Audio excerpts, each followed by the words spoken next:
As the party made their way back from the north woods, Tyron in tow, they stumbled upon a grim sight, a body slumped against a tree.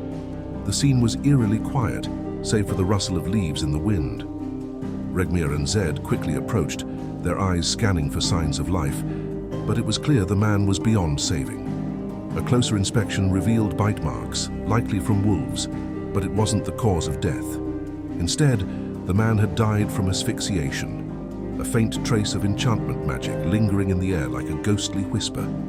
Zed, ever attuned to the arcane, detected the residual magic and shared his findings with the others. As they rifled through the man's belongings, they realized he was one of the townsfolk. On him, they found 3 healing potions, enough provisions to last a week, and a letter addressed to the Archdiocese of Tarragond, pleading for intervention concerning the delayed construction of a cathedral. A nature check revealed 2 sets of footprints, along with several paw prints indicating a nearby pack of wolves. The adventurers pieced together the scene. The villager, likely trying to flee, had been ambushed by someone, perhaps a member of the Order. The killer, it seemed, had been forced to abandon the body in haste, leaving behind the victim's possessions. Tyron, the newly awakened Machina, struggled to comprehend the concept of death, his mechanical mind grappling with the idea that once life ceased, it couldn't simply be reactivated. Regmir, resolute and somber, lifted the body, deciding they would take it to the church so Laramina could be informed. With the body secured, they continued on their journey, eventually reaching the outskirts of Trivium. The city's walls loomed before them, manned by 2 vigilant guards. Talos, ever the trickster, cast invisibility and slipped past the guards unnoticed. With a flick of his wrist, he conjured a minor illusion, making it seem as though one of the nearby buildings was being broken into. The guards, falling for the ruse, descended from their towers to investigate, leaving the way clear for the rest of the party and Tyron to sneak inside the city walls. Once inside, they ducked into a nearby alleyway, Talos joining them after letting the illusion drop. The guards, now on alert, began patrolling the streets, searching for any sign of criminal activity. Moving through the shadows, the party made their way towards Trivium's trivialities, but their stealth was imperfect. A guard spotted them. Zed, Zaphod, Striza, and Tyron, his mechanical form impossible to miss. The guard approached, demanding to know why they were out past curfew. Striza, quick on his feet, spun a tale about their small simian friend, Zed, who had been out drinking too late and needed escorting back. The guard seemed convinced, but his eyes lingered on Tyron. Talos, stepping out from the shadows, supported Striza's deception, explaining that Tyron was actually a man so sickly he had to be fully contained. The guard, after some hesitation, bought the story. He let them off with a warning, instructing them to get their sickly friend back to the inn and to keep a better eye on their drunken companion. The party, with a collective sigh of relief, made their way to Vermalek's general goods store to deliver the package. Vermalek was less than pleased. The missing crate and the damage to the goods inside left him visibly agitated. But when the party revealed Tyron, the Machina they had discovered, relief washed over him. His anger faded as he realized the package was, at the very least, intact, though he wasn't happy about Tyron being paraded through the streets.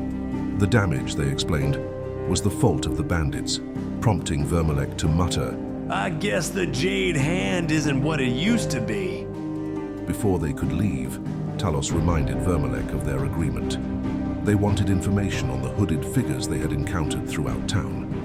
Vermalek, after sending Tyron upstairs, sat down, his expression turning grim. He spoke of secret organizations operating in Traumland, each more unscrupulous and terrifying than the last. The Order in particular was an enigma, even for a spy master like him. He said, voice low, "Normally, finding out about people is part of my job. Well, they found out about me." Vermalek recounted how over the past year, the townsfolk had stopped questioning the Count's increasingly rare visits. His own investigations into the matter had led him to a confrontation with the Order, a shadowy group that had since kept him on a tight leash. He didn't know why they had spared him, but he had entered into a precarious alliance of information with them. I don't find them. They find me when they want something. In turn, I get to keep my life. Whatever the Order was doing in Trivium, Vermelek feared it was something dark. The party left with this ominous knowledge, Striza gently reminding Vermelek that they knew about the Machina. Vermelek, visibly unsettled, thanked them for the reminder before closing the door behind them. After their tense meeting with Vermelek and the unsettling knowledge they gained, the party was ready to call it a night. However, Talos had one more task weighing on his mind. The lifeless body of the villager they had found earlier still needed to be returned to the church, and he decided to take care of it quietly. Casting invisibility on himself, Talos carefully lifted the body and made his way through the shadowed streets of Trivium. The city was still, the occasional guard patrolling the streets unaware of the grim burden Talos carried. He approached the church, its doors closed for the night, and slipped inside without a sound. The familiar scent of incense and stone greeted him as he moved through the dimly lit nave, the silence almost oppressive. Talos placed the body gently near the altar, intending to leave unnoticed. But as he turned to go, the sound of the front door creaking open made him freeze. Leromina, the priestess, stepped inside, her expression one of surprise as she caught sight of him materializing from the shadows. What are you doing here? She asked, her voice a mix of concern and curiosity. Talos, startled but composed, asked her the same, his eyes narrowing as he noticed the late hour. Leromina sighed, a hint of weariness in her posture as she admitted, I've been holding sermons at the graveyard at night. It's a difficult time for many, and some find solace in the quiet of the evening. Her eyes then fell on the body lying at Talos's feet. Recognition flickered in her gaze, followed by a deep sadness. Jedediah. She whispered, kneeling beside the body. I sent him to deliver that letter. I should have known it was too dangerous. The weight of guilt was heavy in her voice, and Talos could see the pain in her eyes as she took responsibility for the man's fate. She reached out, her hands glowing softly with divine light as she cast gentle repose, halting the body's decay. I'll see to it that he receives a proper burial. She promised, her voice steady but laden with sorrow. The priestess was visibly distraught. She had been trying to help her people just as they were trying to uncover the truth in this darkened city. With a nod of understanding, Talos left the church, the night air cool against his skin as he made his way back to the inn. Exhaustion began to creep in as he finally climbed into bed, the events of the day swirling in his mind. The secrets they uncovered, the dangers they faced, none of it sat well with him. But as sleep overtook him, Talos knew that for now they had done what they could. A creeping sensation lingered in the back of his mind, but he brushed it off and slept. The next morning, the adventurers gathered for breakfast, ready to resume their patrols. But Talos was noticeably absent. When he finally reappeared, he was disheveled, covered in dirt, and his hands stained with dried blood. He didn't remember what had happened, only that he had woken up on the edge of the North Woods, exhausted and terrified. The party, concerned for his well-being, agreed that he should sleep in someone else's room for the night, for safety. After regrouping, they headed off to meet Sturgos, who informed them of a new task.